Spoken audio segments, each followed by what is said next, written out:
날이 많이 무더워졌습니다. 그죠? 많이 무더워졌는데 오늘 또 자리를 또 장소를 구별하셔서 또 이 자리에 나오신 많은 분들 진심으로 축복합니다. 여러분, 하나님이 만드신 동물 중에 참 특별한 동물이 있습니다.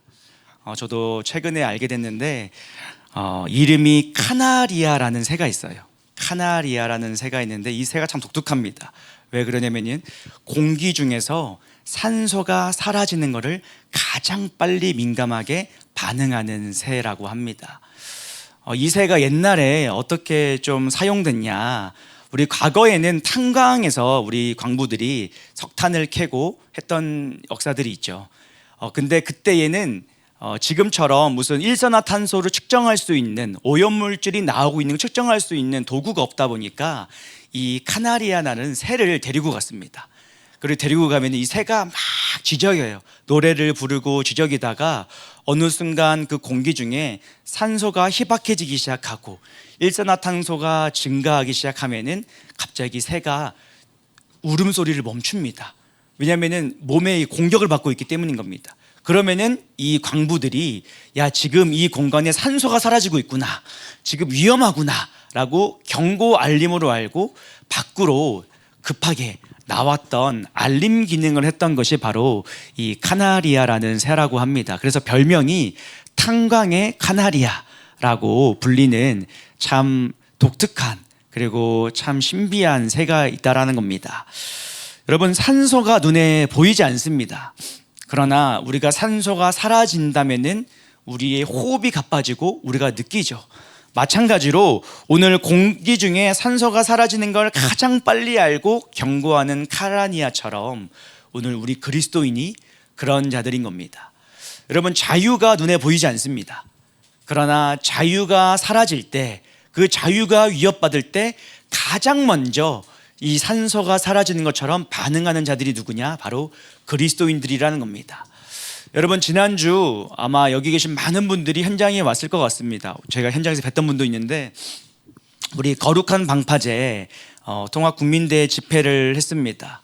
정말 이 동성애 퀴어 축제와 차별금지법에 통과되는 그 위기 속에서 우리 그리스도인들이 먼저 나와 오늘 그곳에서 거룩한 방파제로 함께 기도했던 겁니다. 가보니까 얼마나 날씨가 무더운지, 비가 온다고 했는데 비가 오기는 웬걸 얼마나 태양빛인지 잠깐 이렇게 앉아만 있어도, 서 있기만 해도 등에 땀이 주르륵 흘러내릴 만큼 정말 무더운 날씨였습니다. 오늘 그 자리에 나온 많은 분들, 또 그 자리에 함께 기도한 많은 분들 진심으로 또 격려하고 축복합니다. 얼마나 많은 분들이 나와서 정말 뜨겁게 예배하고 또 오랜 시간을 회개하며 기도하는 순간인지 참 감사한 시간이었습니다. 근데 아마 일반 시민들은요, 그런 집회가 있었는 줄 아마 알지도 못할 겁니다. 언론의 보도조차 잘 안 되기 때문에. 근데 여러분, 어떤 사람들은 회의론을 말합니다. 우리가 아무리 몇십만이 모여도 언론의 보도조차 안 되고 또 사람들이 알지도 못하는데 매년 이렇게 수고하고 대가 지불하고 모여야 되냐라는 어떤 그런 얘기들을 하곤 한다는 겁니다. 물론 그럴 수 있습니다. 물론 우리가 하는 이 희생과 이 대가 지불이 참 너무 많은 에너지와 너무 많은 시간과 너무 많은 재정을 소비한다라고 여길 수도 있을 겁니다. 근데 여러분, 우리가 이 자유를 지키는 자들, 그리고 이 카나리아라는 공기 중에 산소가 사라지는 것을 가장 먼저 알리는 새처럼 오늘 우리가 현장에서 싸우고 오늘 막아설 때 오늘 이 일들이요, 여러분, 역사가 증명합니다. 뭐라 그러냐? 역사는요, 늘 소수의 먼저 깨어난 사람들이 외치고 그 외침을 통해서 많은 사람들이 그 혜택을 함께 누렸습니다. 모두가 그 싸움을 한 건 아니에요. 근데 소수가 그 싸움을 함으로 말미암아 많은 평범한 시민들이 그 혜택을 함께 누렸다는 겁니다. 다시 말하면은 먼저 우리가 이 신앙의 자유, 표현의 자유, 언론의 자유, 예배의 자유, 오늘 이것들과 싸울 때 오늘 그 마땅히 그리스도인들이 싸워야 할 영적 전쟁이라면은 이 싸움의 결과가 많은 시민들에게는 마치 일반 은혜처럼 그저 누릴 수 있는 은혜로 다가가는 것이 사실이라는 겁니다. 마치 우리가 공기처럼 누리는 이 자유, 오늘 이것이 소수가 싸우고 쟁취할 때 우리 모두가 누리는 일반 은혜, 공기처럼 우리가 누릴 수 있다는 겁니다. 여러분, 히브리서 우리 11장 말씀을 보면은 우리가 잘 아는 것처럼 보이는 세계는 보이지 않는 세계로 말미암는다라고 말하고 있습니다. 다시 말해, 우리가 여러분 왜 기도합니까? 우리가 기도하는 이유, 우리가 보이지 않는 세계에서 하나님과 함께 오늘 이 땅에 주님의 뜻이 이루어지도록 기도하는 겁니다. 우리가 먼저 보이지 않는 세계에서 승리하고 싸우고 이 보이는 세계에 주님의 뜻을 풀어내는 겁니다. 여러분, 우리의 기도는요, 단순히 기도를 응답받는 것, 우리가 기도할 때 응답받는 게 참 중요하죠. 응답이 없을 때 답답하고 어렵고, 근데 우리의 기도는 응답받는 것 이상이라는 겁니다. 뭐냐? 우리의 기도는 하나님의 계획에 참여하는 것.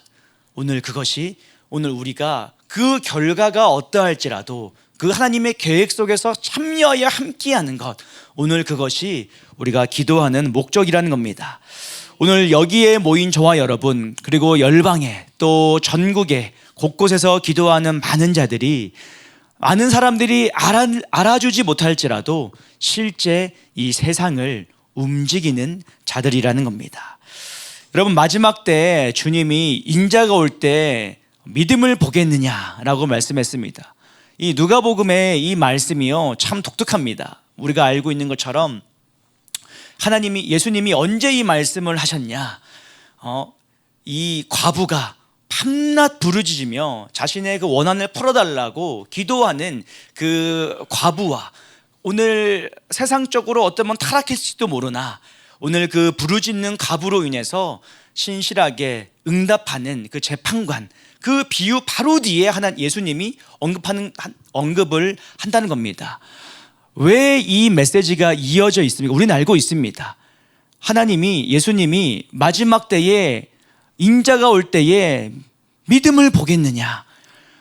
끝까지 과부처럼 이 마지막 때의 공의와 정의를 위해서 기도하는 자가 없다라는 겁니다. 마지막 때가 될수록 이 과부처럼 끝까지 하나님, 오늘 이 땅이 이렇게 황폐해졌습니다. 오늘 그러나 주님의 공의와 정의를 우리가 구합니다라고 믿음을 가지고 구하는 자들이 너무나 적다라는 겁니다. 다시 말해, 끝까지 기도하는 자들. 누가 마지막 때에 믿음이 있는 자냐? 끝까지 상황이 어떠할지라도 하나님의 공의와 정의가 이 땅에 실현되도록 마지막 때가 되는 그날까지 기도하는 자, 오늘 그 자가 예수님이 말하는 인자가 올 때에 믿음이 있는 자들이라는 겁니다. 오늘 저와 여러분이 그러한 믿음을 가진 자들 되기를 예수님의 이름으로 축복합니다. 여러분, 믿음이 없는 자는요, 기도할 수가 없는 겁니다. 1시간, 2시간, 하루 이틀 기도할 수 있어도 내 삶에 당장 급한 일 생기면 우리는 어떻게 합니까? 기도부터 멈춥니다. 많은 사람들이 삶이 바빠지면요, 기도 시간부터 뺍니다. 말씀 묵상하는 시간부터 뺍니다. 하나님이 은혜를 주셔서 오늘 우리에게 때로는 사역할 수 있는 기회도 주고 여러 곳에서 쓰임받을 수 있는 시간들도 주는데, 우리가 바빠지고 나면 첫 번째 하는 일이 뭐냐? 기도하는 시간 제해버리는 겁니다. 말씀 보는 시간 제해버리는 겁니다. 오늘 마지막 때에 끝까지 기도하는 자가 적을 수밖에 없다라는 겁니다. 여러분, 예배도 하고 훈련도 하고 사람도 키우고 선교도 하고 다 하는데 기도에 무릎을 꿇는 게 점점 사라지면요, 결국에는 지성주의로 갑니다. 결국에는 인본주의로 갑니다. 결국에는 사람의 방법으로 뭔가를 해보려고 합니다. 무릎을 잃어버리면 성령으로 시작했다가 육체로 마치는 게 사역이라는 거고 우리의 모든 삶의 그 증거들이라는 겁니다. 오늘 저와 여러분이 끝까지 기도의 무릎을 어떤 상황에서도 그 무릎을 놓치지 않는 저와 여러분 되기를 예수님의 이름으로 축복합니다.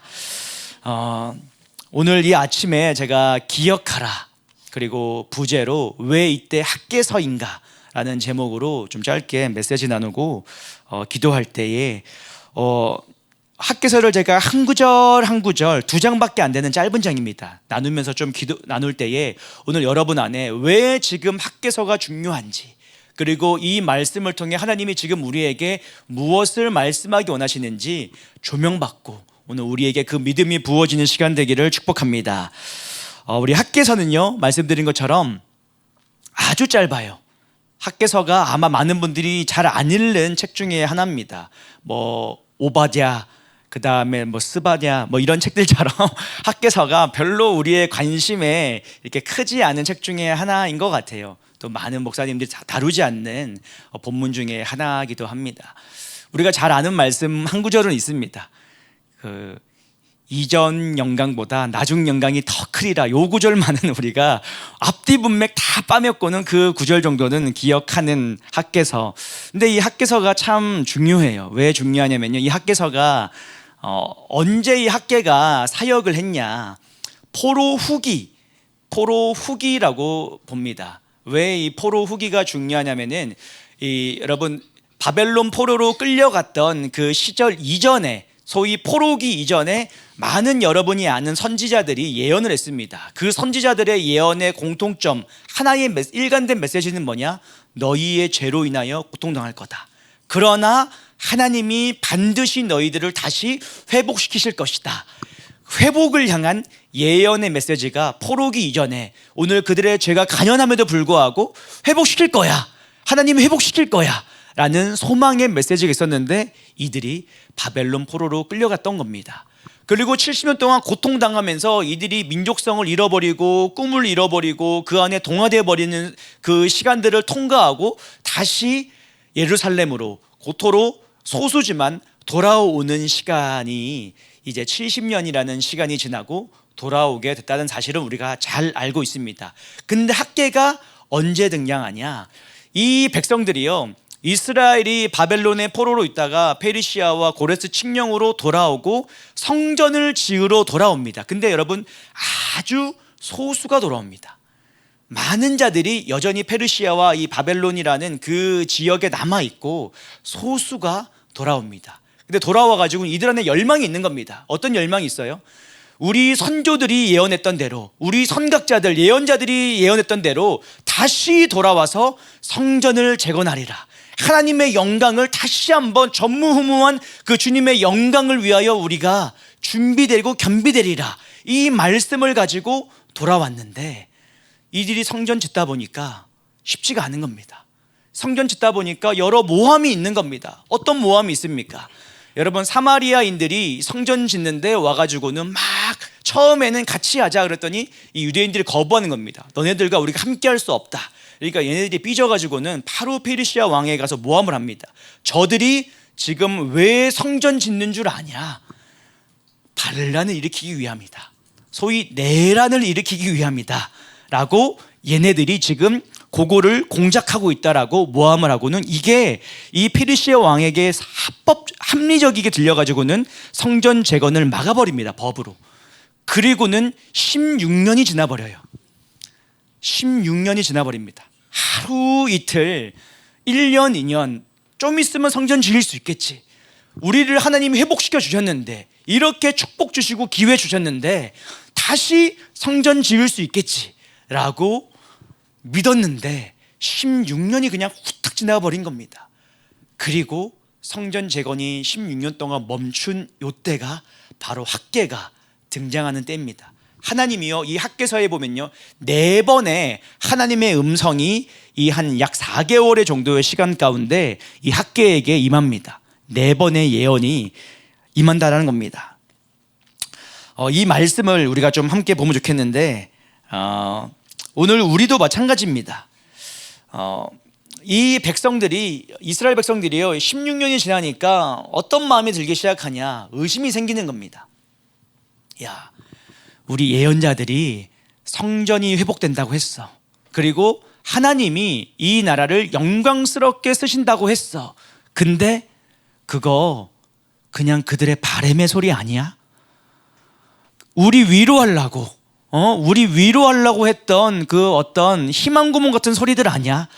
처음 1년 지나고는 야, 지금 영적 공격이다, 싸우자라고 기도하고 막 씨름하는데 16년 지나니까 이 사람들 안에도 막 의심이 되는 겁니다.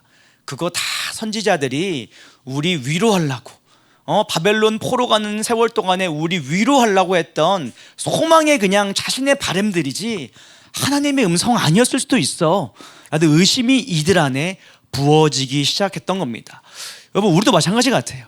이 나라를 향한 하나님의 꿈과 예언이 분명히 있는데 우리가 그걸 분명히 아는데 이게 1년, 2년, 70년, 이제 80년이 돼가니까 야, 그거 우리 선각자들이 그냥 바람의 소리 아니야.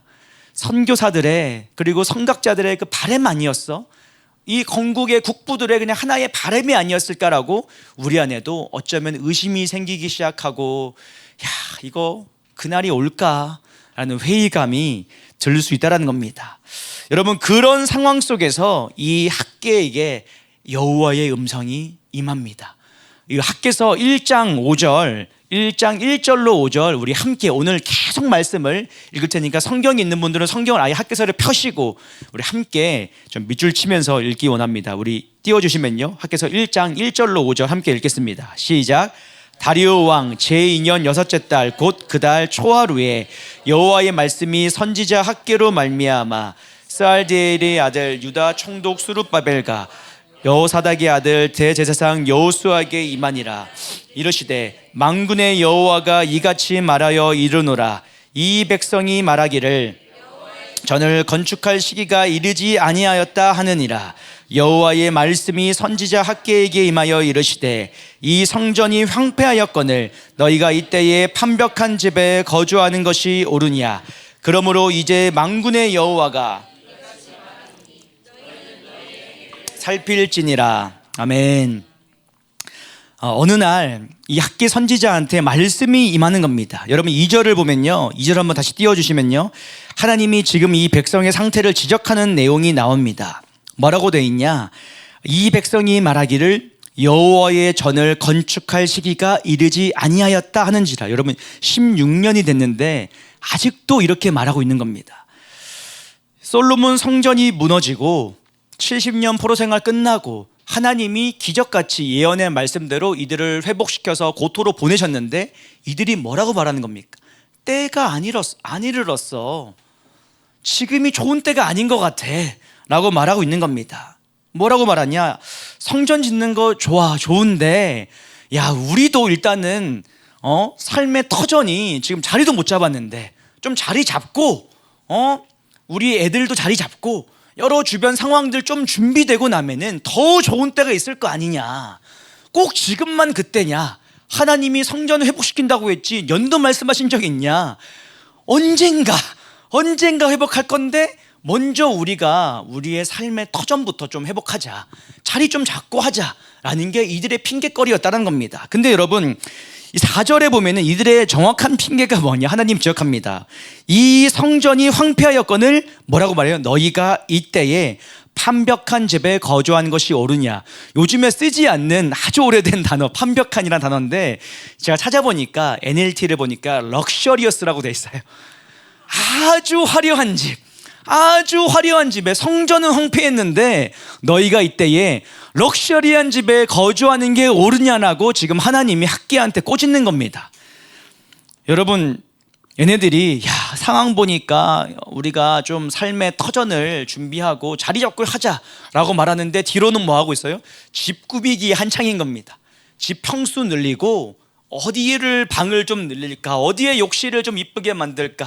어디 욕실에 스파를 넣을까? 막 온갖 바벨론의 문화와 아름다웠던 눈이 높아진 것들을 자기 예루살렘에 어떻게든 해보려고 실험하고 있는 게 오늘 이들의 현실이라는 겁니다. 무슨 말이냐? 왜 이들을 축복하시고 돌이키게 하셨는지, 다시 왜 이 자리에 돌이키게 하셨는지 목적을 잃어버린 채, 사명을 잃어버린 채, 부르심 잃어버린 채 자기 집 꾸미기에 열심이었다는 겁니다. 여러분, 집 꾸미는 게 죄는 아닙니다. 근데 요즘에 여러분 아마 어른분들도 아실 수도 있어요. 그 어플 중에 오늘의 집 꾸미기 이런 어플 저도 있습니다. 그 어플이 한번 들어가 보시면 기가 막혀요. 얼마나 정말 우리의 눈을 뺏어가는지. 대단하게 사치하는 것도 아니고 작은 집이든 원룸이든 아마 이렇게 이사를 준비하는 분들이거나 신혼부부거나 아니면 자취생이거나 기본으로 깔고 있는 어플 중에 하나가 이 오늘의 집이라는, 제가 오늘의 집 홍보대사처럼 한번 해보겠습니다. 이 어플이 얼마나 여러분 대단하냐면은 들어가면은 정말 저렴한 아이템으로 집을 막 꾸며놨는데 너무 이뻐요. 근데 비싸냐? 비싸지도 않아. 소소한 아이템들을 막 꾸며놓고는 우리 집 이렇게 이쁘게 꾸몄다라고 막 인증을 올리는 겁니다. 그럼 댓글에 난리예요. 님, 그 패브릭 그 포스터 어디서 샀는지 링크 좀 올려주세요. 그러면은 막 링크 올립니다.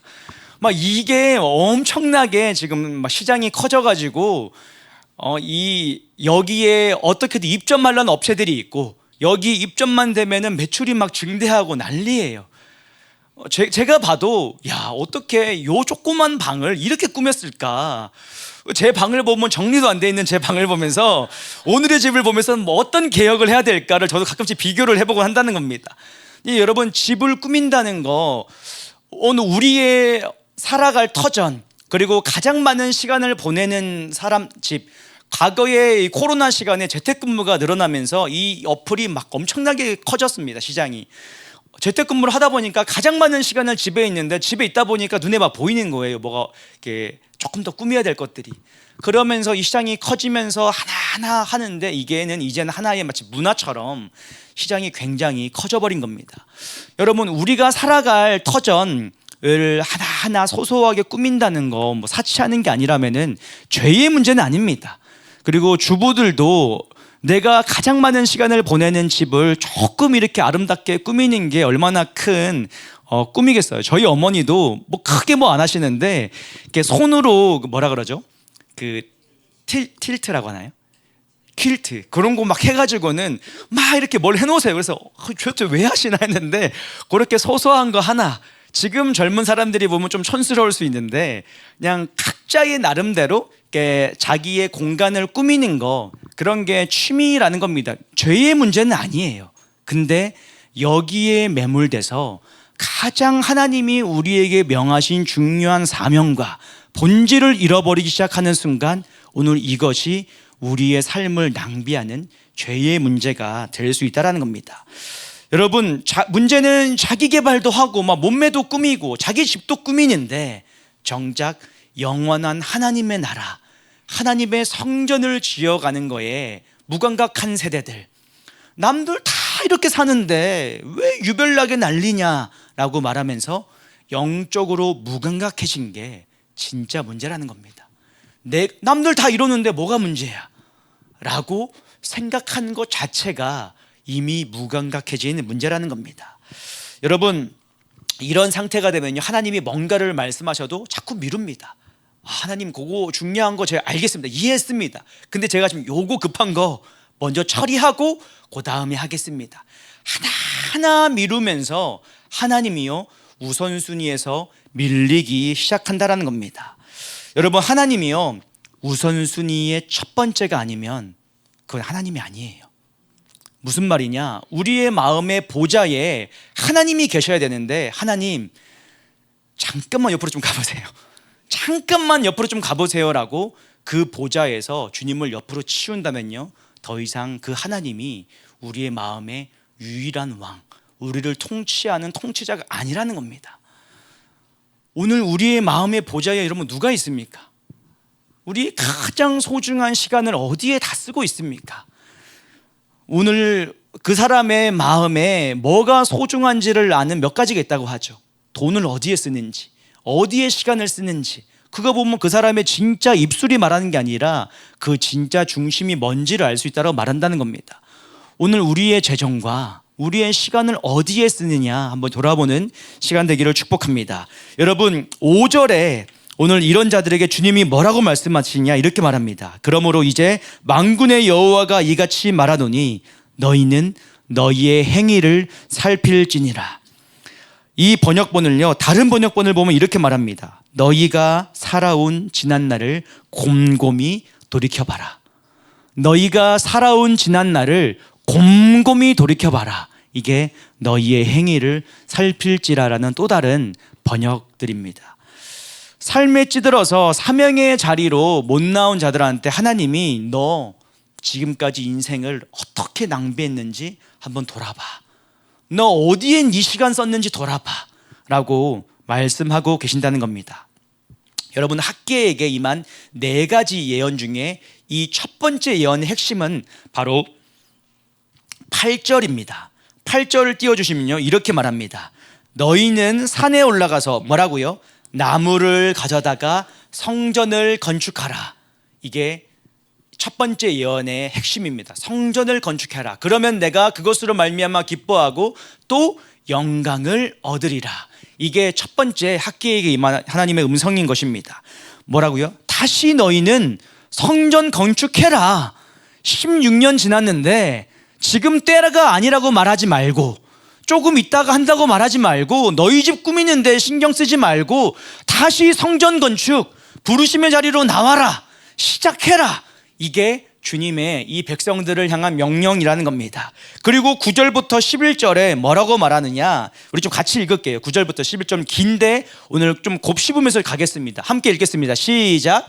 너희가 많은 것을 바랐으나 도리어 적었고 너희가 그것을 집으로 가져갔으나 내가 불어버렸느니라. 나 만군의 여호와가 말하노라. 이것이 무슨 까닭이냐? 내 집은 황폐하였으되 너희는 각자 자기의 집을 짓기 위하여 빨랐음이라. 그러므로 너희로 말미암아 하늘은 이슬을 그쳤고 땅은 산물을 그쳤으며 내가 이 땅과 산과 곡물과 새 포도주와 기름과 땅의 모든 소산과 사람과 가축과 손으로 수고하는 모든 일에 한재를 들게 하였느니라. 아멘. 이게 무슨 말이냐? 너네가 농사를 짓고 많은 소출이 나오기를 바랬지. 근데 너네 얼마 못 거두었지. 집으로 가져왔는데 그냥 다 사라져 버렸지. 왜인 줄 알아? 내가 흩어버렸기 때문이야. 여러분, 직장인들이나 주부들한테 유명한 말이 있어요. 뭐냐? 월급은 그냥 스쳐갈 뿐. 월급은 그냥 스쳐갈 뿐이라는 겁니다. 분명히 월급이 들어왔는데, 들어온 기록은 내가 봤는데 스쳐서 그날 다 사라진다는 겁니다.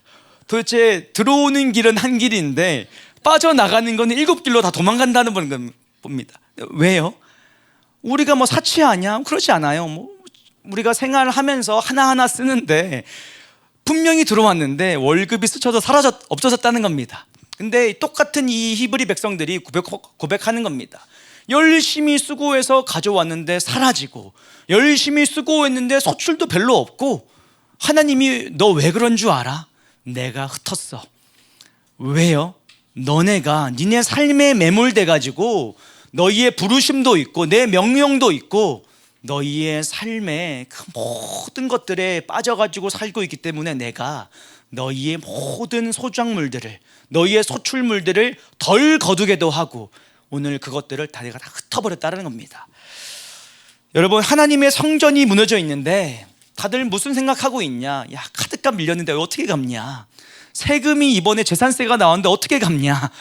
막 여러 가지 공과금 어떻게 갚냐라고, 이 똑같이 우리처럼 그들도 똑같은 고백을 하면서 삶의 재정의 고민, 소득의 고민, 어떻게 해야 될지 여러 가지 고민들에 빠져 있다는 겁니다. 여러분, 하나님이요, 부르심을 잊은 자를 다루는 가장 첫 번째 방식이 재정을 흔드는 겁니다. 건강 치는 건 그 다음이에요. 건강을 치면은 돌아오는데 오래 걸리니까 재정부터 치는 겁니다, 보통은. 그래서 이 사람이 막 수고하고 노력해도 소출도 없고 막 그 삶에 씨름하게 만드는데 결국에 그 씨름 가운데 하나님이 그 심령을 공고함을 주시고, 그 공고함 가운데 내가 왜 공고하지를 고민하게 만들고, 다시 기도하게 만들고, 다시 말씀의 자리로 나오게 만들어서, 아, 내가 말씀을 잊었구나, 내가 이 자리에서 벗어났구나, 다시 그 자리로 돌이키는 첫 번째가 재정을 흔들어서 재정을 못 갖게 하고 재정을 흩어버리시는 게 하나님의 뜻이라는 겁니다. 여러분, 10절 11절 아까 읽었던 그 말씀 뭐라고 되어 있냐? 가뭄이 온대요. 그리고 맨날 이슬은요, 여러분, 비가 오든 안 오든 내리는 게 이슬입니다. 장마철이 아니고 가뭄이 있을 때도, 비가 없는데도 농작물들이 어떻게 자라느냐? 이슬 때문에 사는 거예요. 새벽에 잠깐 내리는 그 이슬로 얘네들이 며칠 동안 비가 안 내려도 그 이슬이 땅에 촉촉히 젖어가 사는 겁니다. 맨날 내리는 이슬을 하나님이 그치게 한다는 겁니다.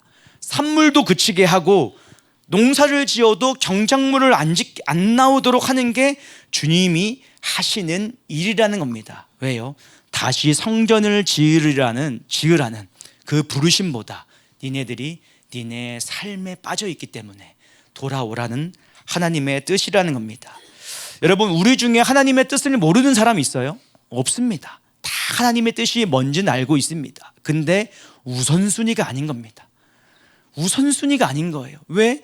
하나님을 경외하지 않는 것도 아니에요. 하나님을 사랑하지 않는 것도 아니에요. 근데 우리 삶에 다른 중요한 것들이, 시급한 것들이 너무 많으니까 우선순위가 아니게 되는 겁니다. 그렇게 하나 둘 우선순위에서 멀어지면요, 결코 주님이 우리의 삶의 첫 자리로 돌아오기가 쉽지가 않아요. 하나님이 우리를 기도의 자리로 불렀습니다. 근데 하나님, 제가 오늘 중요한 일이 있어서 조금 있다가 하겠습니다. 그리고 조금 있다가 주님 집에 가서 하겠습니다. 자기 전에 하겠습니다. 절대 안 합니다. 할 수가 없어요. 그렇게 우선순위에서 밀리기 시작하는 순간 더 이상 주님과의 관계가 계속 깊어지기가 어렵고 퇴보하고 부르심에서 멀어지는 거 한순간이라는 겁니다. 하나님이 오늘 우리에게 사명을 주시는데 그 사명을 회피하는 자들이 있습니다. 오늘 우리는 그들을 뭐라고 부르느냐? 저항세력이라고 부릅니다. 저항세력. 너무나 많은 저항세력들이 있어요. 주님이 우리를 사명의 자리로 부르시는데 그게 꼭 저항하고 싶어서가 아니라 다른 중요한 게 많으니까, 다른 우선순위들이 많으니까 저항하는 겁니다. 그러니까 하나님이 결국에는 그 인생을 막 인생의 고난으로 광야로 이끄셔가지고 흔드셔가지고는 다시 돌이킵니다. 여러분, 우리의 문제는 주님이랑 우리랑 분위기가 좋을 때는 결코 좋은 그 분위기를 오래 유지하지 못한다는 데 있습니다. 주님이랑 나랑 분위기가 요즘 너무 좋아. 주님 내가 너무 사랑하고 주님과 아주 친밀한데 그 관계가 지속되지 못해요. 그리고는 또 다시 옛날로 돌아가고, 분위기 좋을 때 잘 순종하면 되는데 꼭 우리는 죄를 짓고 하나님을 멀리하고 다른 것들을 취하면서 요즘 평탄하네 라면서 타협하는 게 우리의 삶이라는 겁니다.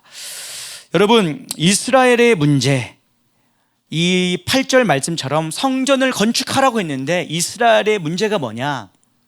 단순히 물리적인 성전이 없어서가 아니에요. 오늘 진짜 이들의 문제는, 여러분, 성전과 성막의 목적이 뭡니까? 하나님이 왜 성전을 허락하셨습니까? 그리고 왜 민수기에, 그리고 출애굽기에 이 성막이라는 시스템을 우리에게 허락하셨습니까? 주님이 함께 하시려고, 주님이 임재하시기 위한 게 이 성막과 성전의 가장 궁극적인 목적인 겁니다. 여러분, 민수기에도 보면 하나님이 어디 계신데요? 12지파가 진을 치고 있는데 가장 중앙에 하나님이 거하신다는 겁니다. 왜? 주님께서 그 성막 가운데 내가 가장 중심에, 너희의 모든 것의 중심에 내가 거하기 위하여 그 진영 중심에 나를 있게 하라는 겁니다. 하나님이 왜 성전을 지으라고 허락했어요? 주님이 성전을 달라고 했습니까? 아니에요. 다윗의 바람이었습니다. 근데 하나님이 기뻐하시면서, 그래, 너는 못 지어도 솔로몬 통해서 지어. 왜 허락하신 겁니까? 어느 것에서 제한받지 않는 하나님이 스스로를 제한해서 그 공간에 거하시겠다는 겁니다. 모든 것에 거할 수 있는 그 하나님이 그냥 때로는 종종 임재하는 걸 넘어서 아예 그 성전에 내가 나를 제한해서 아예 그냥 365일 거기 내가 거할게. 나를 찾아와. 그리고 예배해. 그럼 내가 너희에게 뜻을 알려줄게. 하나님이 아주 거하시겠다라는 게 이 성전이었기 때문에 이 성전의 중요성은 하나의 어떤 건축물이 아니에요. 주님의 임재를 회복하는 것, 주님과의 온전한 그 이스라엘 백성 가운데 주님 365일 우리와 함께하여 주시옵소서를 회복하는 그 상징이 성전인데, 얘네들이 성전 회복을 안 하고 있는 겁니다. 왜 여러분 성전 회복 안 하고 있는 줄 아세요? 예배 못 드렸습니까? 예배 드렸습니다. 에스라서 보면요, 이스라엘 백성이 돌아와가지고 성전이 없는데 첫 번째 했던 일이 뭐냐? 제단을 세우는 겁니다. 잘한 거죠. 주님께 예배를 드려야 되니까. 예배는 드린 겁니다. 우리로 치면요, 주일 예배는 드릴 수 있는 겁니다. 소위 말해 일주일에 한 번 주님과 이렇게 나름 예배할 수 있는 공간은 만들어 놓은 겁니다. 그러다 보니까 매일 일상에 주님이 임재하지 않아도 주일 있으니까, 제단 있는데 성전 왜 굳이 필요하냐, 내 삶의 자리 좀 더 자리 잡고 나중에 성전 만들면 되지, 365일 내 삶에 주님의 임재보다 주일 한 번 제단에서 예배드려도 충분해 라는 게 이들의 영적 상태였다는 겁니다. 여러분, 이 학개서의 이스라엘의 문제의 본질이 뭐라고요? 하나님이 함께하지 않는 게 본질이라는 겁니다. 교회는 다니는데 하나님과의 교회는 없어요. 그리고 얼마나 이런 자들이 많은지 정말 조화 같은 인생인 겁니다. 여러분, 조화와 생화의 차이는 겉으로 볼 땐 잘 모릅니다. 언제 아느냐? 향기를 맡아봐야 아는 겁니다. 똑같이 교회 다니고 똑같이 신앙생활 하는데 조화 같은 삶, 어쩌면 더 생생해 보일 수 있고 더 싱싱해 보일 수 있어요.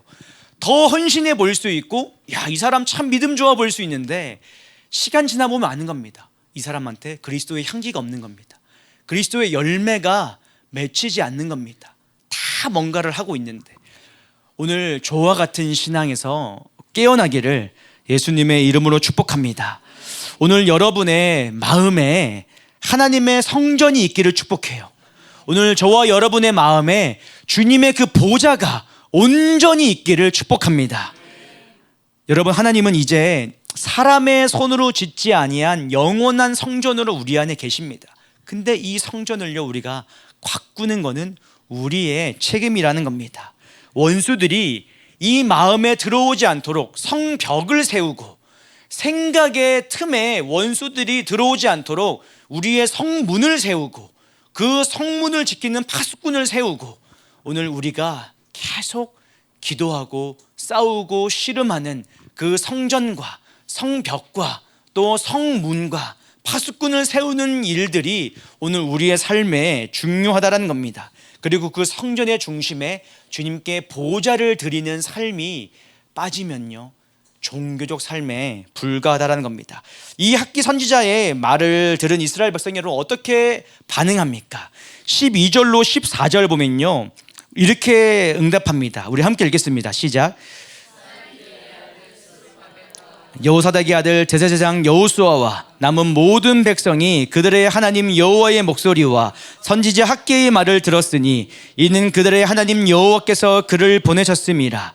백성이 다 여호와를 경호하며, 14절 읽겠습니다. 14절 시작. 여호와께서 스알디엘의 아들 유다 총독 스룹바벨의 마음과 여호사닥의 아들 제사장 여호수아의 마음과 남은 모든 백성의 마음을 감동시키시매 그들이 와서 만군의 여호와 그들의 하나님의 전 공사를 하였으니, 여러분, 다시 이들이 이 하나님의 경고와 학개의 경고를 듣고는요, 이들이 깨어나서 감동을 받아서 주님을 경외함으로 성전 재건을 시작합니다. 정치적 리더였던 스룹바벨도, 영적 리더였던 여호수아도, 모든 백성도 뭐라고 되어 있냐? 14절 끝에 뭐라고 되어 있습니까? 하나님이 이들의 마음을 감동시키시매라고 되어 있습니다. 여러분, 성전 재건하는 것도요, 사람의 감동과 결단인 것 같은데 하나님의 감동으로부터 시작한 일이라는 겁니다. 여러분, 그들의 마음에 감동을 주는 분이 누구라고요? 하나님이라는 겁니다. 내가 뭔가 결단했다고 하지만 그 결단을 불러일으키는 분이 하나님이시라는 겁니다. 여러분, 우리가 지금 대한민국 보면서 이 회폐해지고 무너져버리는 이 대한민국과 한국교회와 여러 가지를 바라보면서 우리 안에 하나님, 다시 이 나라를 바로 세우기 원합니다. 다시 한국교회를 다시 그 부흥의 나라로, 다시 선교하는 교회로 다시 세워가기 원합니다라는 그 감동이, 여러분, 저와 여러분이 품을 수 있는 감동이 아닙니다. 저와 여러분은 본질적으로 죄인이라 그런 마음을 품을 수 없는 존재입니다. 근데 그 감동을 주신 분이 누구라고요? 하나님이라는 겁니다. 하나님이 그 감동을 주셨기에 오늘 우리 안에 그 감동으로 인하여 아프고, 그 감동으로 인하여 이 자리에 나와서 기도할 수 있는 게 하나님의 감동 때문이라는 겁니다. 여러분, 박성민 목사님 지난주 오셔가지고 마지막 때에 중요한 거는 꺾이지 않는 마음이다 라는 마음 말씀하셨는데, 정말로 오늘 우리가 이때에 우리 안에 이 성전 재건, 대한민국을 재건하는 것에 대한 마음을 주시는 분도 하나님이시고, 오늘 그리고 그분이 뭐라고 말하냐? 내가 너희와 함께 있다라고 말씀하신다는 겁니다. 여러분, 본문으로 돌아와서요, 두 번째 이 학개에게 주님의 말씀이 임합니다. 2장 2절로 3절을 가면요, 다시 뭐라고 이스라엘 백성들이 말하냐? 공사를 시작한 지 한 달 정도가 지나니까 얘네들 안에 무슨 마음이 다시 스물스물 올라오냐? 주님이 다시 그걸 지적하세요. 함께 2절 3절 읽겠습니다. 시작. 너는 스알디엘의 아들 유다 총독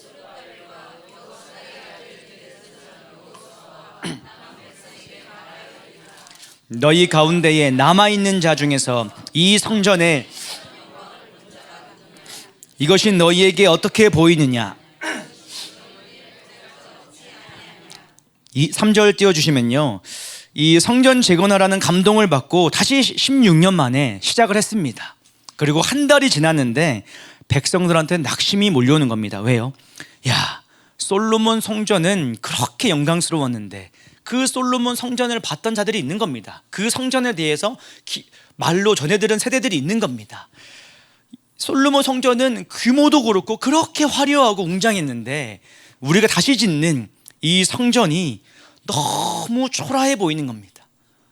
너무 초라해 보이는 거예요. 실제로 제가 그림을 찾아보려고 했는데 이 그림이 정확하게 없더라고요. 솔로몬 성전과 이 스룹바벨 성전과 헤롯 성전을 비교하는 게 있는데, 솔로몬 성전은 웅장하고 이 스룹바벨 성전은 정말 조그맣고, 요거를 증축해서 만든 헤롯 성전은 어마어마하게 크고, 요걸 보면서 야, 이스라엘 백성이 진짜 솔로몬 성전을 기억한 사람들이 있었으면은, 야, 요거 만들려고 우리가 전 국민이 이렇게 애써야 되냐? 겨우 요거 만들려고 우리가 이렇게 재정 들이고 우리 갑집을 해야 되냐라고 생각할 만큼 정말 초라해 보이는 조그만 성전입니다.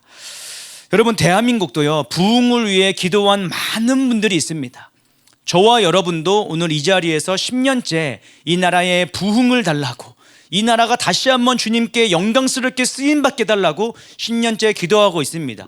저희는 10년 기도하고 여기 계신 분들은 더 많이 기도한 분들도 있겠죠. 근데 여러분, 대한민국에 1960년대, 70년대, 80년대 가장 부흥기 때 그 화려했던 부흥을 받던 분들, 그리고 90년대가 되니까 대한민국에 무슨 말이 생기냐?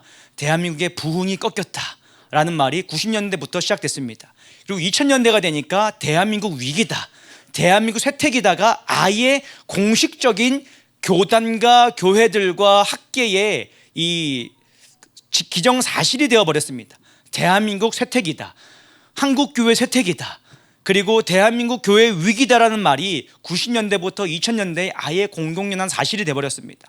그리고 2000년대가 돼서 다시 야, 우리가 부흥을 회복해야 되지 않겠냐, 그러면서 평양 대부흥 100주년을 기념하는 어게인 1907 같이 1907년을 기념하는 어게인 1907 같은 부흥 재건 운동이 일어나기 시작하고, 또 과거에 그 100주년 기념대회, 수백만이 모였던 100주년 기념대회를 기념하면서 120주년 한국기독교 120주년 기념대회, 130주년 기념대회, 그리고 여러분 올해가 2025년이 한국기독교 140주년 기념입니다.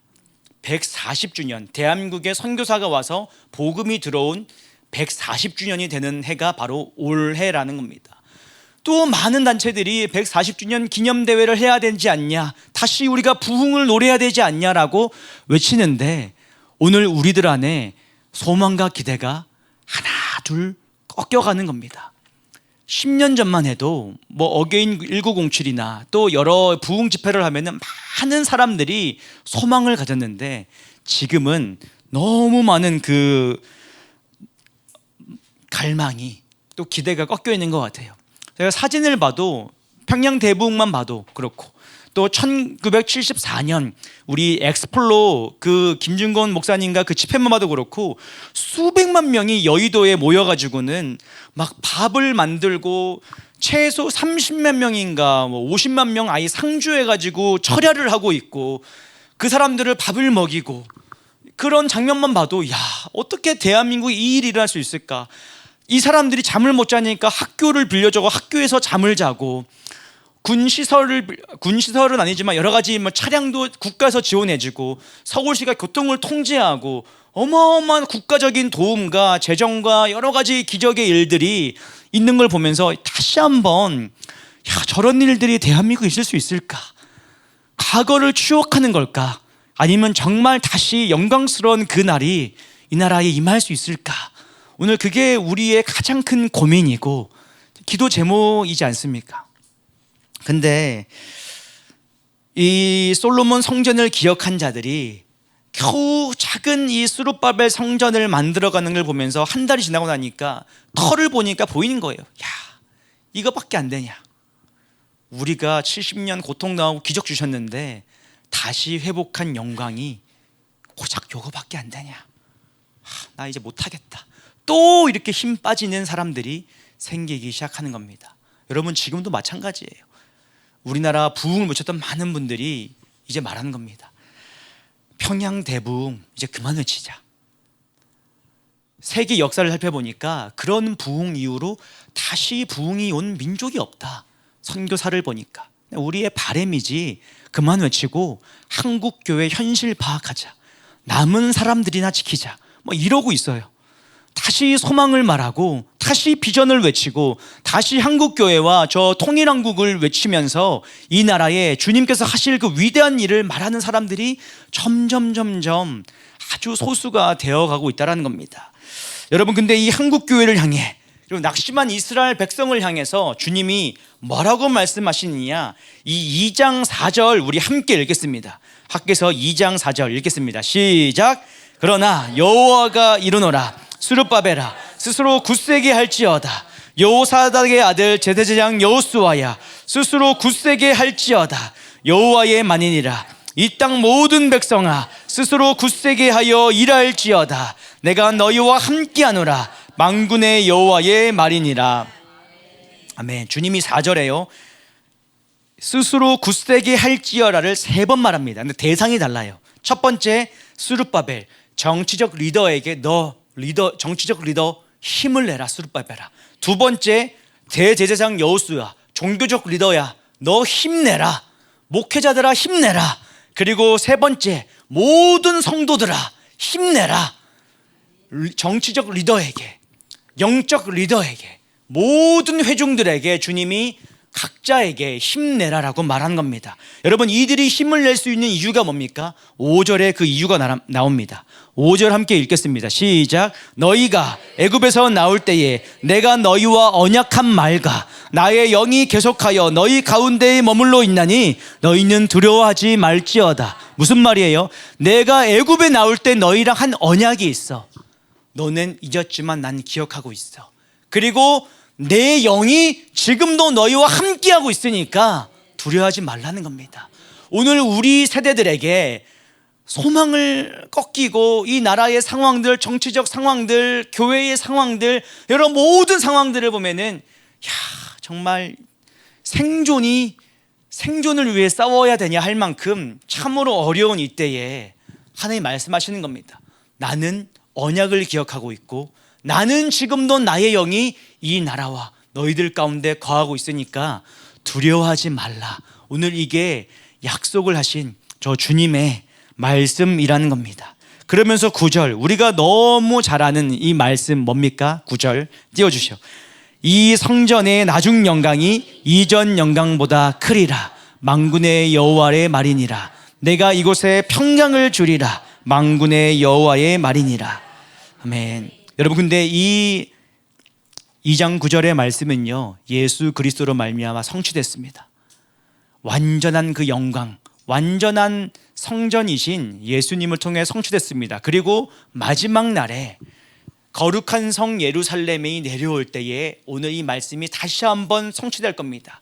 여러분, 흥미로운 건요, 계시록 22장 7절, 21장 22절 띄워주시고요. 이 말씀에 흥미로운 게 있어요.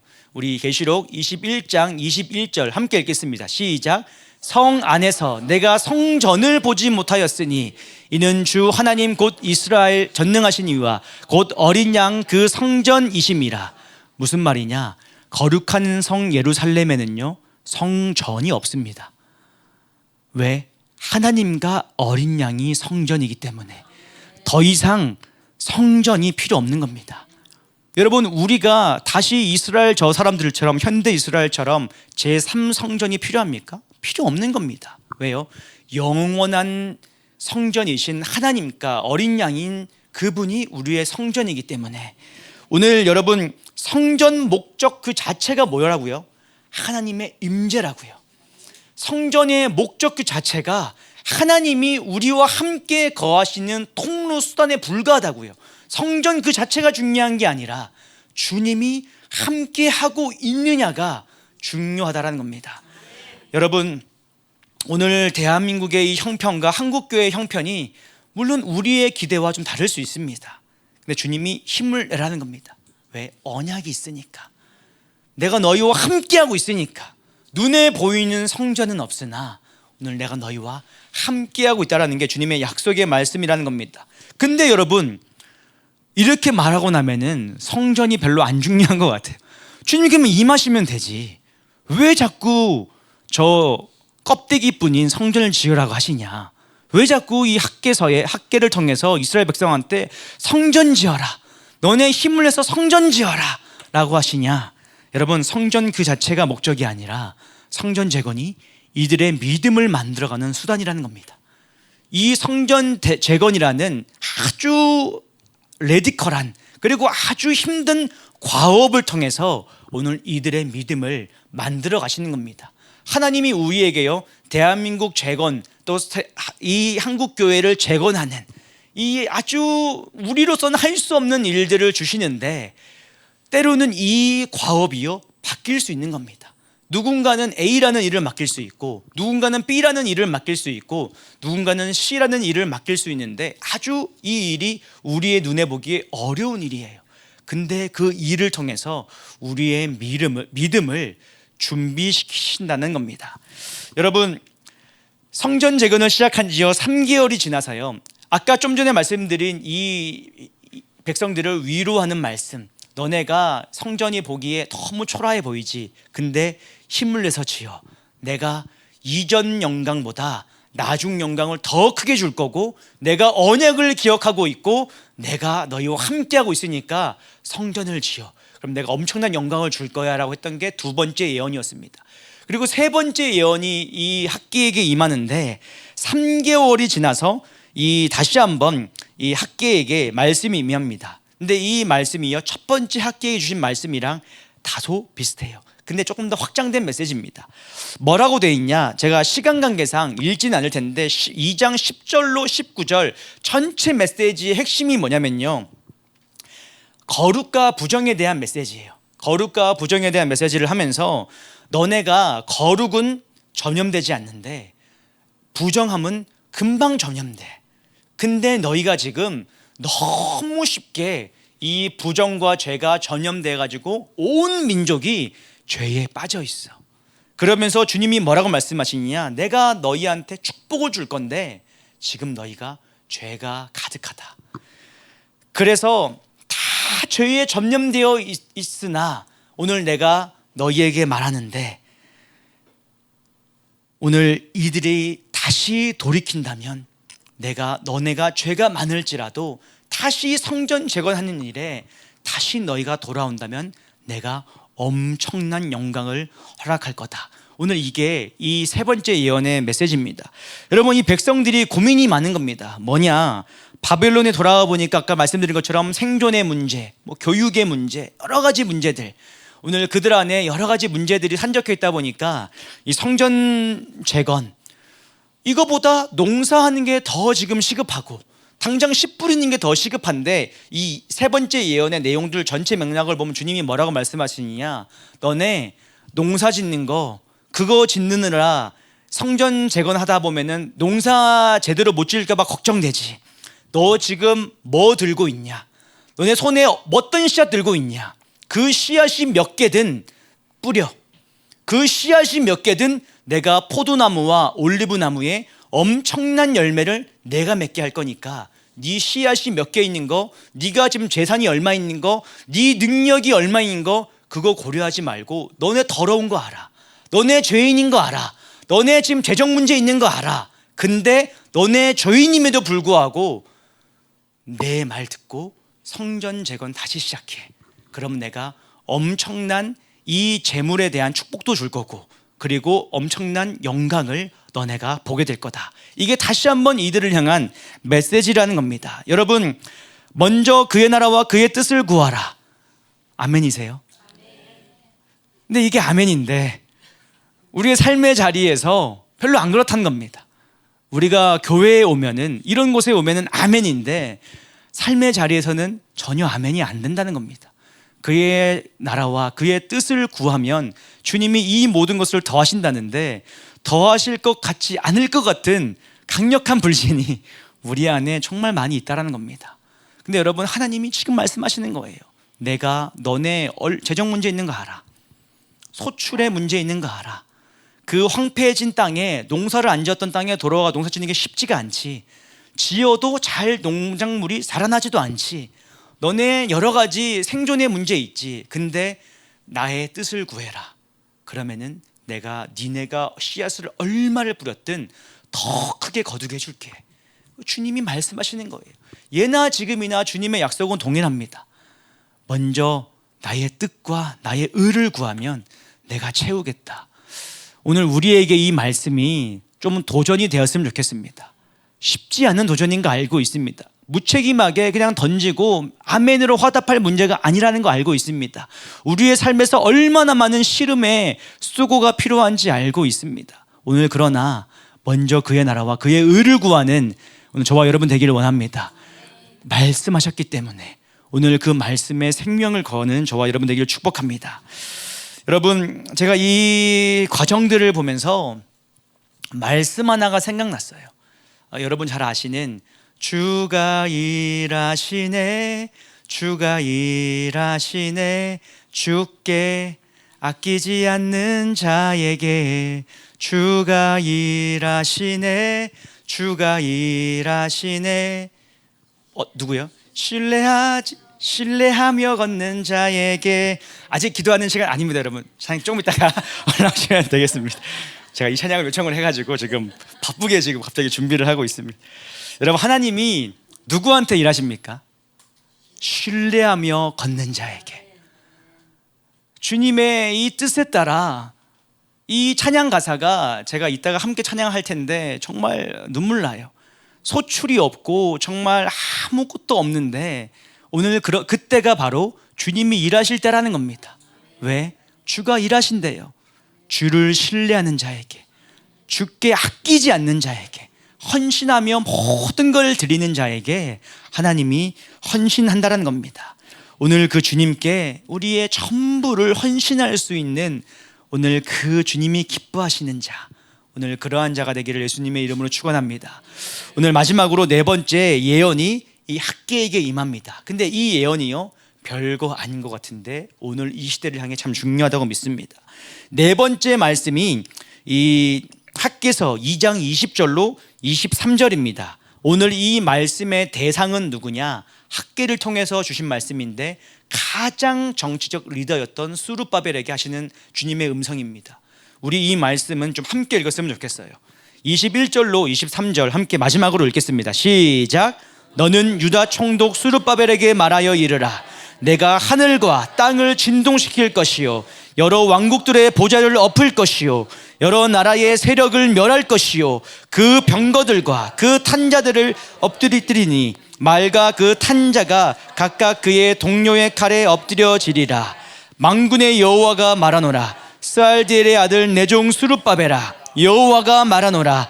그날에 내가 너를 세우고 너를 인장으로 삼으리니 이는 내가 너를 택하였음이니라. 만군의 여호와의 말이니라 하시니라. 아멘. 여러분, 무슨 말이냐? 이스라엘이 성전을 재건하려고 할 때 주변국들이요, 처음에 가만히 두질 않았습니다. 주변국들도 방해하고, 아까 말씀드린 것처럼 사마리아, 그들의 한때 동포였던 자들이 혼혈된 자들이죠. 이들이 방해했습니다. 가장 가까운 내부에 있던 자들이 방해했습니다.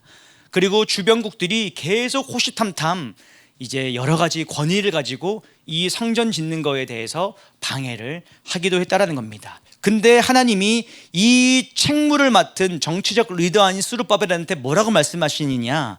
너 내가 열국을 지금 흔들 거야. 그리고 22절 23절에 뭐라고 되어 있습니까? 내가 땅을 진동시키고 여러 왕국들의 보호자를 엎을 것이다. 무슨 말이냐? 주변국들의 저 정치 지도자 때문에 네가 어려워? 내가 걔네들을 바꿀게. 걔네들 왕권을 바꾸고 그 나라의 대통령이 너를 방해해. 내가 그들을 바꿀 거야. 그 나라의 정권을 엎을 거고, 또 뒤에 뭐라 되어 있냐? 그들이 탄 자들, 동료들의 칼들, 말들을 무너뜨릴 거다. 뭐라고? 그들의 군부대를 꺾을 거다. 너 주변국들이 방해한다고 지금 두렵지? 너 주변국들이 방해하고 여러 외부의 방해들 때문에 이 일 추진하는 거 부담되지? 근데 내가 주변국들 국제정세 보지 말고 다른 거 보지 말고 너는 내가 명한 일을 하면은 다른 나라, 다른 왕들, 다른 지도자들, 군대들 내가 다 처리할 거다. 이게 정치적 리더였던 스룹바벨이 하신 겁니다. 왜요? 정치적 리더가 이 일을 추진하지 않으면 이 일이 금방 또 쓰러질 수 있기 때문에 오늘 이 리더에게 주님이 말씀하신다라는 겁니다. 여러분, 이때 학개서 본문을 제가 자세하게 이렇게 한 구절 한 구절 나눈 이유가 뭐냐? 학개서를 통해서 지금 우리에게 주님 말씀하시는 음성을 좀 듣고 싶어서입니다. 왜 하나님이 이 학개서를 통해서 이들에게 격려하고 다시 성전 지으라고 하실까? 여러분, 이들이 처음부터 성전 재건을 포기했던 게 아닙니다. 반복해서 말씀드리지만 이들의 꿈이 성전 재건이었어요. 이들의 바벨론에서 70년 포로 생활 끝나고 돌아온 슬로건과 명분이 성전 재건하자였습니다. 그것 때문에 소수가 모였고 고토로 모였고 다시 재산 들여가지고는 성전 재건하는 게 그들의 슬로건이었다는 겁니다. 근데 이들이 외압이 있고 또 여러 가지 어려움들이 있고 내 삶의 문제가 해결이 안 되다 보니까 하나하나 타협하면서 주님의 위대한 일을 멈췄다는 겁니다. 16년 동안. 그리고 하나님이 다시 이들에게 다시 시작해. 내가 너희를 부른 이유, 내가 너희와 함께하는 그 이유, 그 상징인 성전을 다시 만들어.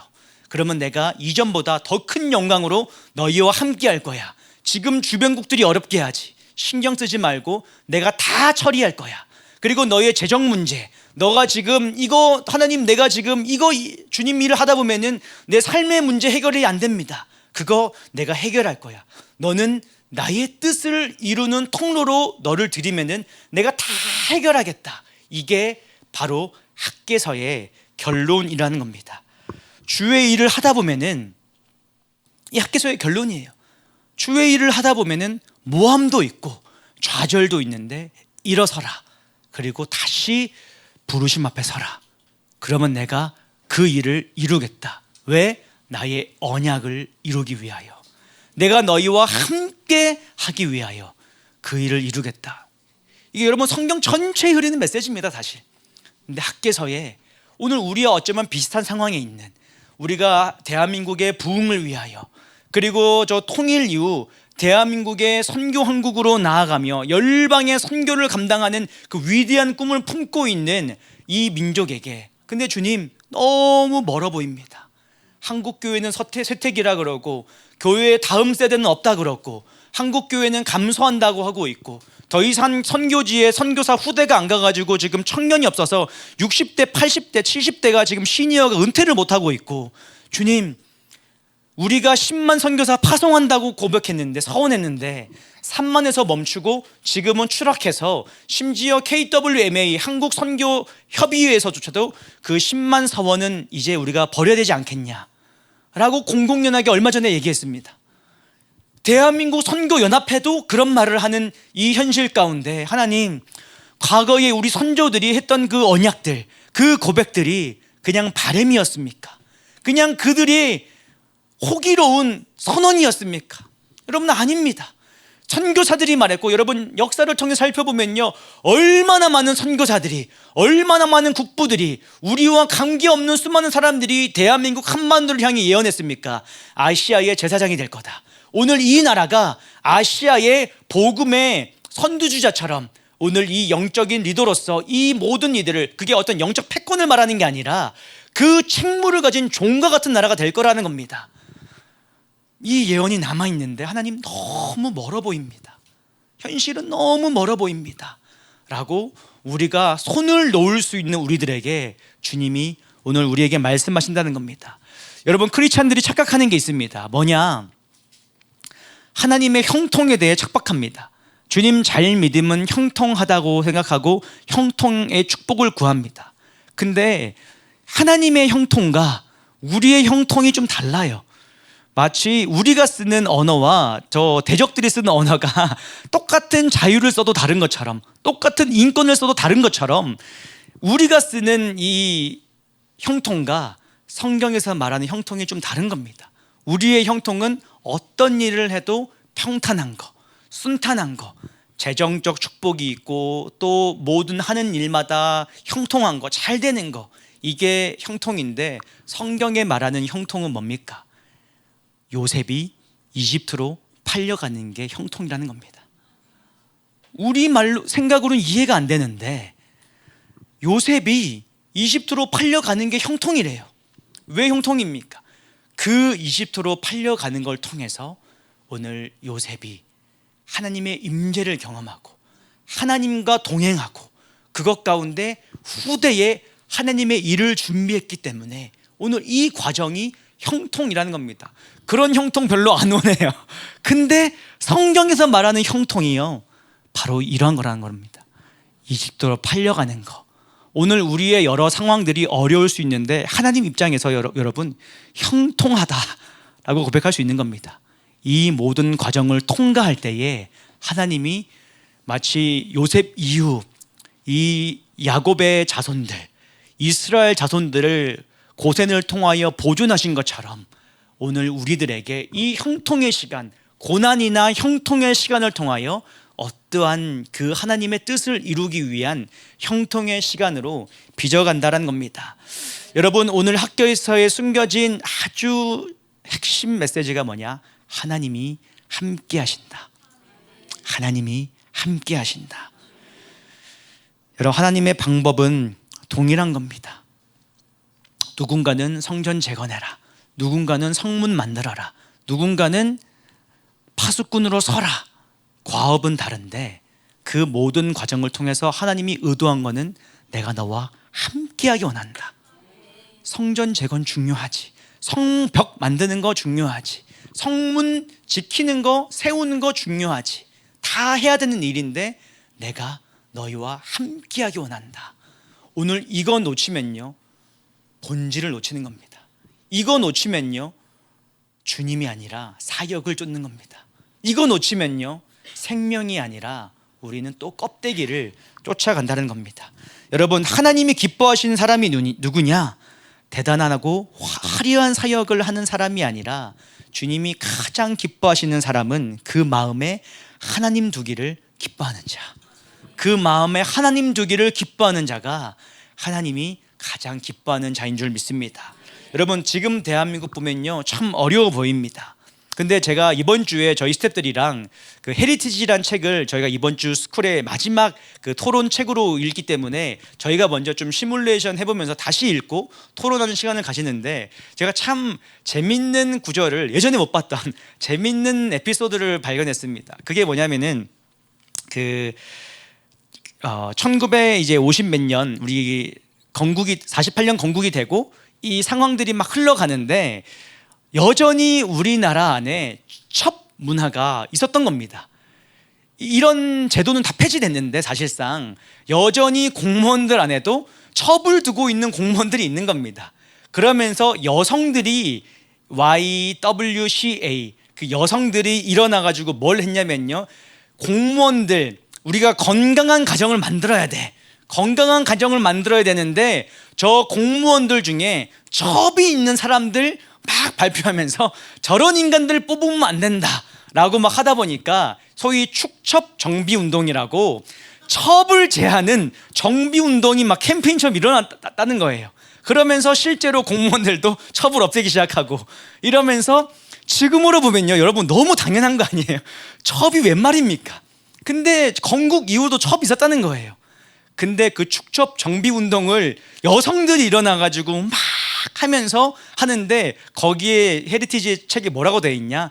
당연한 건 아무것도 없다. 당연한 건 아무것도 없다. 그러면서 뭐라고 되어 있냐? 유교적인 인습의 망령을 떨쳐버리고 새로운 국가가 되는 길은 누군가가 싸우고 쟁취한 결과다. 제가 이 문장이 너무 제 마음을 설레게 했습니다. 당연한 건 아무것도 없다. 지금 우리가 볼 때는 첩을 두는 게 말도 안 되는 건데 불과 80년 전만 해도 당연했다는 겁니다. 근데 그 당연하지 않은 거를 싸워서 이겨낸 여성들이 있다는 겁니다. 소리내고 외치고 말했던, 야 그거 한다고, 그때는 여성 인권이 박살났을 때인데 그럼에도 불구하고 이거를 외치면서 야 이거 한다고 정말 바위에 계란 던지기 같은 격인데 될까? 됐다라는 겁니다. 그 하나하나의 싸움과 쟁취가 아무것도 아닌 것 같으나 원래부터 당연한 것은 없었다는 겁니다. 여러분, 우리가 싸워야 할 줄로 믿습니다. 여러분, 하나님의 시계가 흘러가고 있어요. 지난 한 주 동안 가장 시끄러웠던 뉴스가 뭡니까? 이스라엘이 이란을 친 거. 이거 보면서 제가 처음에는 야 이거 또 반유대주의 또 겁나 올라오겠구만 하면서 한편으로 걱정되는 마음이 있었는데 분위기가 전혀 다릅니다. 최근에 G7이 모여가지고 정상회담을 했죠, 캐나다에서. 근데 G7이 공동 성명서를 발표했습니다. 공동 성명서의 내용이 뭡니까? 이스라엘의 안보를 지지한다. 평소 같으면요, 이스라엘이 무슨 짓을 했습니까? 지금 거기에 군 참모총장부터 군 장성들 20명이 있고 핵시설 개발자들이 모인 데다가 미사일을 쐈어요. 그 자리에서 다 죽여버렸어요. 그리고는 최근에 참모총장을 새로 세웠습니다. 근데 이스라엘이 또 새로 세운 참모총장을 암살했습니다. 계속 연일 지금 핵시설 관련자들, 군 참모총장들, 이 일을 할 수 있는 사람들 다 막 우리를 볼 때는 야 거의 뭐 테러 수준일 정도로 엄청난 일을 자행하고 있는데, 이걸 보면요, 국제사회에서 보통 같으면은 이스라엘의 저 전쟁 행위를 규탄한다 라는 내용이 나와줘야 되는데 G7이 모여서 뭐라고 말했냐? 이스라엘의 안보를 지지한다. 이게 여러분 보통의 얘기가 아니라는 겁니다. 왜 트럼프가 이스라엘의 저 이란 침공을 지지하냐? 여러분, 우리는 잘 모르는데 우리는 탄핵 여건으로 여러 가지 정신이 빠져 있을 때 올 3월에 12일인가요?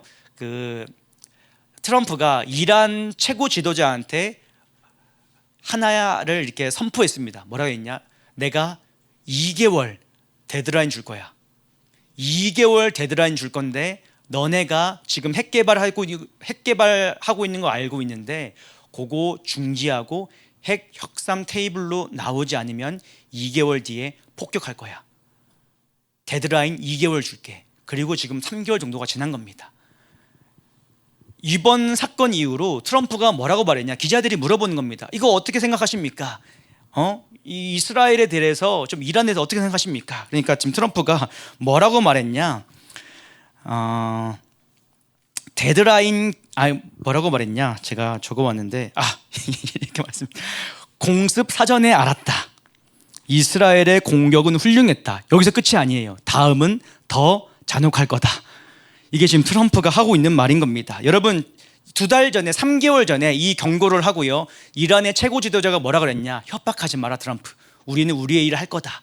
그리고 바로 뒤에 트럼프가 뭐라 그랬냐면은 데드라인 기억해. 2개월이야. 너 데드라인 기억해. 2개월이야. 그리고 과거와는 전례 없는 폭격이 있을 거야. 트럼프가 얘기한 겁니다, 여러분. 여러분, 근데 이란 지금 내부 상황이 요 전까지 어땠냐? 이스라엘에 계속 자유를 달라는 시위가 지금 계속 있습니다, 여러분. 계속 저 이란 정권을 규탄하면서 자유를 달라는 시위가 엄청나게 올라오고 있습니다. 그리고 이스라엘이 지금 이란을 때렸는데 어떤 사람은 나와가지고 팻말을 드는데 뭐라고 돼 있냐? 땡큐 이스라엘이래요. 자국을 때렸는데 어떤 정신 나간 인간이 땡큐 이스라엘 팻말 시위를 합니까? 그만큼 지금 이란 안에는 물론 공격당한 거 아프고 고통하고 이스라엘은 여전히 이란에게도 적입니다. 근데 이스라엘 국민들 수준 안에 이렇게 좀 때려서라도 저 이란 정권 무너뜨리고 자유를 달라라는 이 안의 분위기가 있는 겁니다. 그러면서 지금 이 사건이 두 마리 토끼를 다 잡는 거예요. 이스라엘 입장에서는 공공연하게 세계 지도에서 이스라엘을 없애버리겠다라고 말하는 저 이란을 완전히 정권을 무너뜨릴 수 있는, 이란을 없애버리는 게 아니라 이란 정권을, 저 폭력적인 정권을 무너뜨릴 수 있는 절호의 기회이고, 트럼프 입장에서 이게 왜 중요하냐? 중국을 마지막으로 죽일 수 있는 칼입니다. 여러분, 이란이 중국의 가장 큰 석유 수출국입니다. 압도적인 석유 수출국이에요. 최근에 이틀 전인가요? 월스트리트저널에서 뭐라고 나왔냐? 기사가 나왔습니다. 뭐라고 나왔냐면 이란의 석유 공급이 차단되면 중국이 대가를 치르게 될 것이다. 이 얘기를 한국 언론은 한마디도 안 하는데, 미국 언론도 거의 안 하는데 알고 있는 겁니다. 이 이란 침공이 뭘 말하는지, 결국에 중국 마지막 칼 꽂는 일이라는 거를. 지금 가뜩이나 죽어가고 있는데 시진핑이 마지막 생각 잘못해가지고 전쟁 일으킬 수 있는데, 전쟁하려면 뭐가 필요해요? 석유 필요해요. 근데 그거 줄줄 세고 통제해버리겠다는 겁니다. 그리고 지금 우리는 모르는데 항공모함, 전투기, 가장 무서운 폭격기, 그 다음에 석유, 기름 공급하는 비행기 전부 다가 지금 중동으로 갔습니다. 무슨 일을 할지 모르겠습니다. 근데 이 일이 제 생각에 오래 가지 못할 겁니다. 이란이 오래 버티기가 쉽지 않은 문제라서. 근데 중국이 최근에 어저께인가요? 비공식적으로 이란의 요 내용에 참전하겠다라는 어떤 뉘앙스를 풍기고 있다라는 제가 얘기를 들었습니다. 일이 굉장히 커질 수도 있고요. 어쩌면은 압도적인 이 힘에 의해서 빨리 끝나버릴 수도 있습니다. 오늘 이때 제가 이 얘기를 드리는 이유, 그리고 아까 말씀드렸던 이 학개서의 맨 마지막에 말씀 들은 이유가 뭐냐? 하나님이 지금 주변국들을 정리하시겠다는 겁니다. 너희는 준비해라. 너네 죄인인 거 알아. 너네 문제 있는 거 알아. 근데 부르심의 자리로 다시 나와. 그러면 주변국 내가 정리할게. 왕권도 바꾸고 군부대도 박살내고 니네 삶에 문제 있는 거 알아. 내가 바꿀 테니까 다시 부르심으로 나와. 왜? 주님이 우리와 함께하기 원하시기 때문에. 오늘 하나님이요, 이 학개서를 통해서 오늘 우리에게 계속 말씀하신다 믿습니다.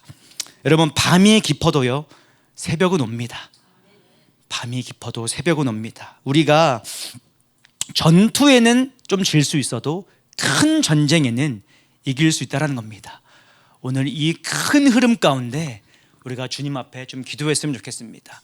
우리 예배팀 올라와 주시고 우리 함께 좀 기도했으면 좋겠습니다. 우리는 어떠한 태도로 임해야 하는가? 하나님이 기뻐하시는 자, 아까 말씀드린 것처럼요, 여러분, 대단한 사역을 하는 자가 아니라 그 마음에 하나님 두기를 즐거워하는 자, 오늘 그 자가 하나님 기뻐하는 자인 줄 믿습니다. 그리고 학개 선지자가 오늘 이스라엘 백성들을 향해 선포한 것처럼 우리의 시선을요 더 본질적인 하나님 앞에, 그 사명 앞으로 우리가 나아와야 될 줄로 믿습니다.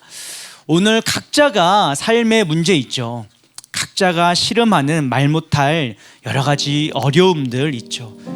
그게 재정의 문제일 수 있고, 자녀의 문제일 수 있고, 건강의 문제일 수 있고, 또 여러 가지 영적인 문제일 수도 있고, 또 내가 속한 교회의 문제일 수도 있고, 가정의 문제일 수도 있고, 또 여러 가지 국가를 바라보는 고통스러운 문제일 수도 있는데, 하나님이 계속해서 이 학개서를 통해 말씀하시는 겁니다. 다 알고 있어.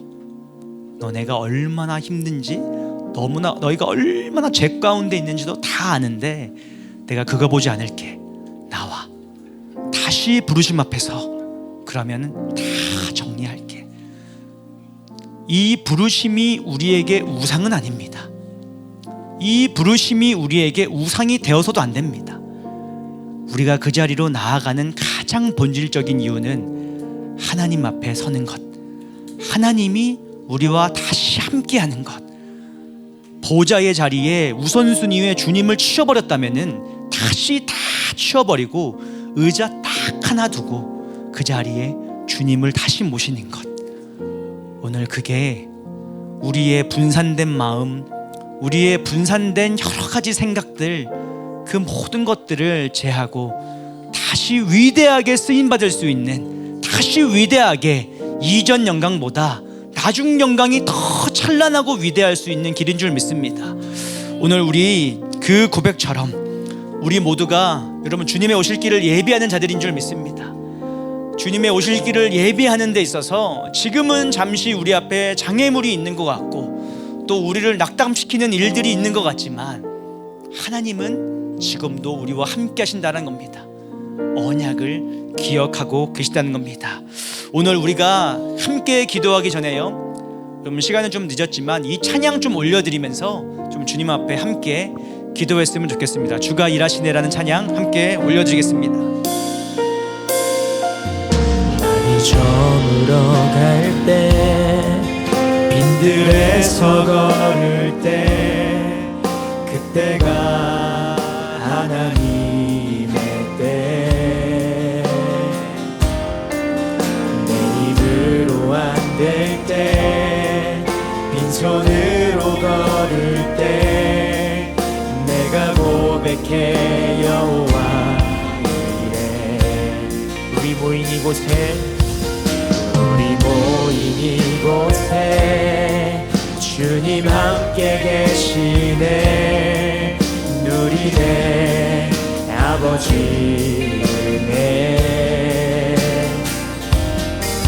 적은 떡과 물고기 내 모든 걸 드릴 때 모두 고백해 여호와 이래. 주가 일하시네, 주가 일하시네, 주가 일하시네. 주께 아끼지 않는 자에게 주가 일하시네, 주가 일하시네. 신뢰하며 걷는 자에게 주가 일하시네, 주가 일하시네, 주가 일하시네. 주께 아끼지 않는 자에게 주가 일하시네, 주가 일하시네. 신뢰하며 걷는 자에게.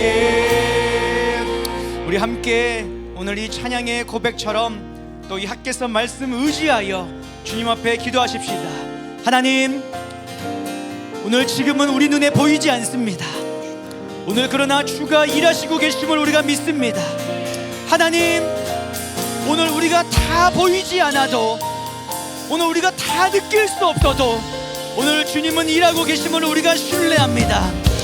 하나님, 오늘 우리에게 담대함을 부어 주옵소서. 오늘 우리에게 강하고 담대하라고 오늘 이 백성들에게 말씀하시는 것처럼 하나님, 오늘 지도자에게, 영적 리더들에게, 성도들에게 하나님 강하고 담대한 마음들이 부어지게 하여 주옵소서. 내 영아 강건할지어다, 내 영아 담대할지어다. 우리 주여 부르짖으며 기도합니다.